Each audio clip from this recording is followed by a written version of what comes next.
बिछ गई है यूपी की महाबिसात। राज्य के महायोद्धा चल रहे हैं चाल दर चाल। जनता किसे बनाएगी अपना सिरमौर? उत्तर प्रदेश की राजनीति करवट लेगी किस ओर? यूपी में विधानसभा चुनाव के अंतिम चरण में काशी की जनता अपना मतदान करेगी। ऐसे में शहर दक्षिणी विधानसभा से कांग्रेस प्रत्याशी मोदिता कपूर जोर शोर से जनसंपर्क में जुटी हुई हैं। इस दौरान लगातार शहर में कांग्रेस के नेता भी जनसंपर्क के लिए आ रहे हैं। इसी क्रम में शनिवार को राज्यसभा सांसद कांग्रेस के दीपेंद्र हुड्डा वाराणसी पहुंचे, जहां उन्होंने शहर दक्षिणी की प्रत्याशी मोदिता कपूर का पीली कोठी स्थित केंद्रीय कार्यालय का उद्घाटन किया। इस दौरान कांग्रेस प्रत्याशी मोदिता कपूर ने कहा कि आज दीपेंद्र हुड्डा ने कांग्रेस कार्यालय का उद्घाटन किया और हमें मार्गदर्शन भी दिया। आगे उन्होंने कहा कि प्रियंका गांधी जी को की जो मुहिम है लड़की हूँ लड़ सकती हूँ, इसमें हम हमारे सभी भाइयों के साथ चाहिए, जिससे कि देश निर्माण शहर निर्माण अच्छे से हो सके। वहीं दीपेंद्र हुड्डा ने इस दौरान वाराणसी दक्षिणी सीट की प्रत्याशी के चुनाव कार्यालय के उद्घाटन पर बधाई दिया। साथ ही ये भी कहा कि जिस तरह से आज हमारे कार्यकर्ताओं और लोगों का हुजूम है, उसे देखकर ये कह सकता हूँ कि इस बार बहुत ही निर्णायक रिजल्ट देखने को मिलेगा और निश्चित तौर पर इस विधानसभा सीट के पास था, लेकिन नैतिक बल विपक्ष का अपने संघर्ष से किसी ने जुटाया तो प्रियंका जी ने जुटाया। अगर किसान को कुचला गया लखीमपुर खेड़ी नरसंहार में तो 4 दिन कोई जेल में रहा तो प्रियंका जी रही। अगर अरुण वाल्मीकि को कस्टडी के अंदर हत्या की गई तो सबसे पहले कोई आगरा पहुंचा तो प्रियंका जी पहुंचे हैं। CNRC में अगर जातिया की गई तो लखनऊ से लेकर बिजनौर तक कोई अगर आंसू पहुंचने गया तो प्रियंका जी पहुंची। हाथरस की दलित बेटी के साथ ऐसा घिनौना काम हुआ देश ने जिसमें शर्मसार हुआ, वहाँ कोई अगर पहुंचा उस परिवार के आंसू पहुंचने प्रियंका जी पहुंची।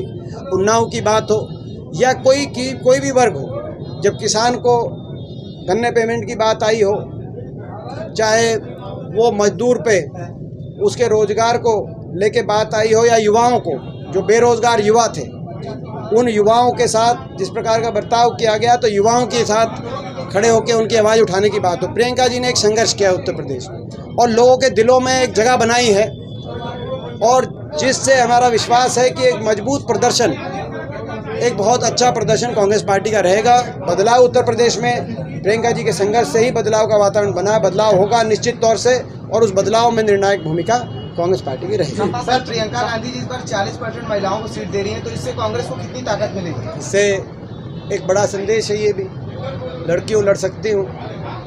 आधी आबादी आज पूरे विश्व के अंदर जो है एक बहस छिड़ गई कि बराबरी का अधिकार और बराबरी की हिस्सेदारी होनी चाहिए, क्यों नहीं होनी चाहिए। आप अपने घर में परिवार में जाके देखें, इस बात की जानकारी नहीं थी, क्षमा कीजिएगा।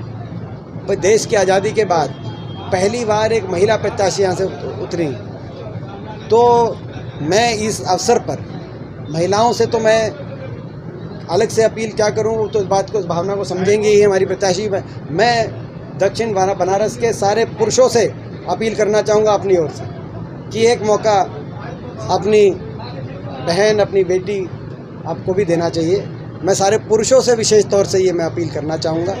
दूसरी बात, एक और मसला है जो बड़ा दुर्भाग्यपूर्ण रहा। इलेक्शन कमीशन ने कल पिंडरा विधानसभा सीट से हमारे जो प्रत्याशी, नहीं कहूँगा भावी विधायक कहूँगा, वो चुनाव जीत चुके, बड़े बहुमत से चुनाव जीत चुके, अजय राय, उनका चुनाव प्रचार पे 24 घंटे तक के लिए बैन लगाने का काम किया इलेक्शन कमीशन ने। आज हमारी वहाँ जनसभा थी, वो जनसभा कैंसिल हुई।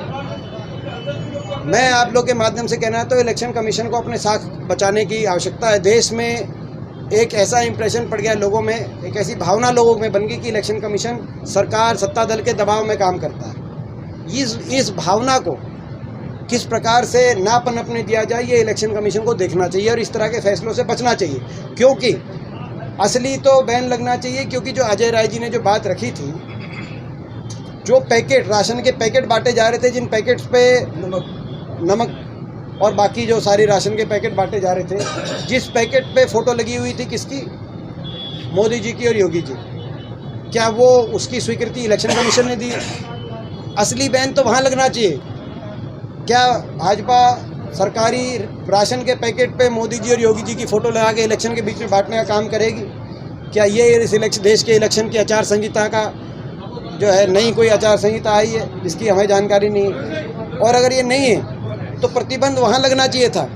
प्रतिबंध जो है जिन्होंने बांटा उन पे लगना चाहिए था, जिनकी फ़ोटो लगी हुई है उन पे लगाएं, लेकिन प्रतिबंध लगा दिए हमारे